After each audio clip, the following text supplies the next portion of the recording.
What's up, Team Buckhouse? Johnathan Buckhouse here, and it's time for another resort review. This is the video series where we go to a brand new ski resort, we absolutely rip it, we shred it, we explore it, we see what it has to offer, then we come back here, and we're gonna give it a score from 0 to 100. Now, the way we're gonna get that score is by going over 10 categories, each category getting a score from 0 to 10. 0 is not applicable, meaning they don't have it at all. 1 is terrible, 5 is average, and 10 is best in the world. Now, those are the rules we play by. So if a ski resort doesn't get a good score, it doesn't mean it's a bad resort, and that's why I will also tell you who this resort is for, because it might be for beginners, for experts, or something like that, and that does kind of play with the score a little bit. So make sure you guys smash the like button and let's jump into today's video. Ski Santa Fe in New Mexico.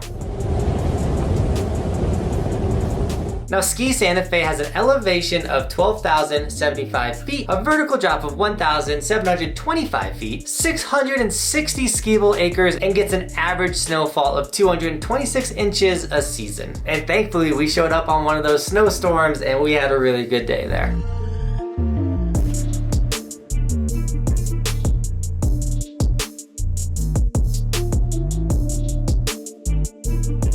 So let's jump into lift prices. How expensive is it to ride at Ski Santa Fe? And coming in at $88 for the day, that's an incredible price for this ski resort. I was blown away when I saw it was $88 for the day. So when it came to lift prices, I gave them a 7 for the lift price. Now, lodging, you might want to stay on the mountain, ski in, ski out. Sadly, that is not an option for you, but they do the thing where they have a bunch of the hotels they recommend on their website. So they're not gonna leave you hanging. They're gonna tell you like the best places to stay. So for that, we do give them a 1 on the, but the Santa Fe is like right down the road, so you can stay anywhere in town as well. Now, ease of access, how easy is it to get to Ski Santa Fe? And honestly, it's pretty easy. You do have a kind of a good narrow, windy road once you get closer to the top, and it is in New Mexico, so the speed limits are so slow. But overall, it's pretty easy to get there with 32 minutes from Santa Fe, the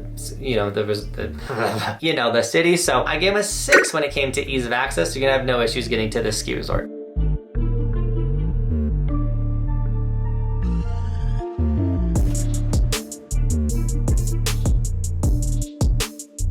Now, if you're wondering, why did we go ride Ski Santa Fe in New Mexico? Because it was an epic POW day, of course, but honestly, we have a goal to ride every resort in the United States, and you guys can track our progress by going to resortskimaps.com. This is a map of every resort in the United States, and you guys can click on the green ones and watch the videos there. So if we went to your resort, you can check it out. But if your resort is red and you click on it, nothing will happen because we haven't been to that ski resort yet. So click the top right-hand corner, you'll see our schedule for the upcoming season. That way, if you want to take time off of work, skip school, whatever, to come work with us, it makes our time on the mountain better. You guys show us all the cool stuff, things like that. And with that being said, locals, comment down below anything I miss out on this resort review. That way, when people are looking at the ski resort, they know the best place to eat, best place to stay, things like that. So fill in the comments. But when we learn with the locals, we get a lot of that information as well. Sadly, we didn't get to rip with any locals at Ski Santa Fe, but overall, I love shredding with you guys. And resortskimaps.com is how you guys can not only track our progress, but know where we're riding and things like that. So check out resortskimaps.com. You can literally waste an hour, 2 hours just playing around on that website. So resortskimaps.com. Now, lifts, we got to get up the mountain. We want to shred it. And how are their chairlifts? They have 7 lifts, all kind of like fixed grip, like nothing special, no gondolas, no chalets, pretty basic chairlifts, and they have 7 of them. So I gave them a 5 when it comes to lifts. You're gonna get up the mountain, you're gonna go where you want to go. However, it's just not fancy. Now, runs, how sick are the runs? And honestly, I thought the runs were super sick. I was blown away that you could do a lot of tree riding. You had a bunch of mogul runs if you wanted. Obviously, it was a POW day. We could kind of ride anywhere or any way we wanted. I did hit a rock with my butt. It was horrible. Oh, I hit a rock so hard. You good? Oh, why always the butt with a rock? Always hit a rock with my butt. But that was just because I ran into a rock field. But overall, like, the runs were super sick. So I gave them a 6 when it comes to runs. And with 86 runs, like, you're gonna have a bunch of variety and be able to ride whatever you want all day.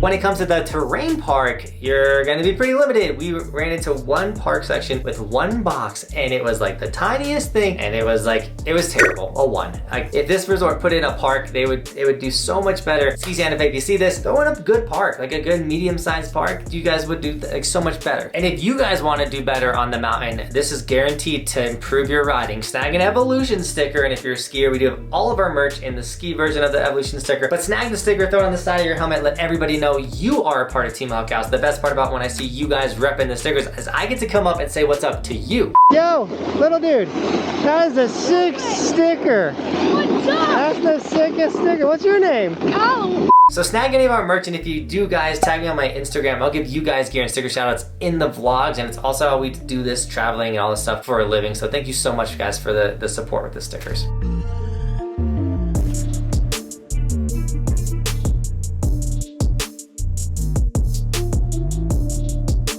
Now food, we're gonna get hungry, we're gonna wanna eat on the mountain, and we hung out and chilled in the lodge for a little bit, and overall, it's like your basic resort, like one lodge, one bar, like an outside grill area, nothing crazy. It is new, which is nice, but your typical 5 average food at a ski resort. Now views and scenery, how sick are the views? And they're pretty awesome. Like overall, you're kind of sitting higher than everything around you. If you kind of sneak to the back, you can see there's like back of another mountain that's pretty gnarly. And overall, I thought the views were sick, so I gave them a 6 when it came to views and scenery. Definitely better than the majority of resorts out in New Mexico. Now employees, we don't cover snow conditions because we just had a sick pow day there, and that was all by chance, you know what I'm saying? You never know when the snow is coming. Also, we ride East Coast, West Coast, Midwest, and West. So like the snow conditions varies by which region you're in, things like that. So we don't cover snow conditions, but we do cover employees because an employee can absolutely make or break your day on the mountain. We had a Keystone employee ruin our day. You can check the video out right here. We also had Keystone employees make our day on the mountain. Let's say you're getting a rental though, and the employee just wants to rush you through the line, get done with their job, and they give you a snowboard that doesn't fit, your boots aren't fitting right, you have a bad day on the mountain because you got bad gear. Or you get an employee that makes sure you got the right boots, the right size snowboard, you have an incredible day on the mountain because they cared about you specifically. That's why we cover employees. And when it came to ski Santa Fe, everyone was neutral. Like no one was mean, no one was nice, it was just meh, so a 5 for employees.